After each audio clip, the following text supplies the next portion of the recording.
আচ্ছা, কোনো খরচা না করেই বাড়িতে বসে যদি এরকম একটা কিউট টব নিজের হাতে তৈরি করা যায় তাহলে কেমন লাগবে বলো তো? আমার তো খুব ভালো লাগবে। হ্যালো এভরিওয়ান, আমি রুমা তোমাদের সামনে নিয়ে চলে এসেছি একটা ছোট্ট মিনি ব্লগ।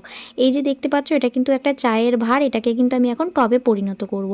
চায়ের দোকান থেকে কিন্তু আমি এটাকে নিয়ে এসেছিলাম, জানি না কেন। তো আজকে এটা কিন্তু কাজে লেগে গেল। সবার প্রথমে আমি একটা ছিদ্র করে নিয়েছি, আর তারপরেই কিন্তু আমি এখানে রং করে নিলাম। এই রংটা আমাদের বাড়িতে ছিল। আর তারপরে রংটা কিন্তু শুকিয়ে নিয়েছি, একদিন মতো রেখে দিয়েছিলাম। আর তারপরে এখানে আমি নেল পলিশ লেগেছে 3টে আমার। আর আমরা যেহেতু মেয়েদের বাড়িতে তো নেল পলিশ থাকে, তো আমার কিন্তু এখানে টপটা বানানোর জন্য কোনো রকম খরচা হয়নি, সব বাড়ির জিনিস দিয়ে আমি তৈরি করে দিয়েছি। তো তারপরে এখানে সাদা কালারের যে নেল পলিশ, ওটাকে দিয়ে আমি গুণ টাইপের একটা ফুল বানানোর চেষ্টা করেছি। আর ফুলের মধ্যে একটা ছোট্ট দানা দেওয়ার জন্য এইখানে আমি হলুদ যে নেল পলিশ এটা দিয়ে নিলাম। আর এইটা দিতে গিয়ে তো আমার বিছনার উপর পড়লো। তোমরা কিন্তু অবশ্যই এখানে কিছু একটা পেতে নেবে। তো টপটা কেমন লাগছে তোমরা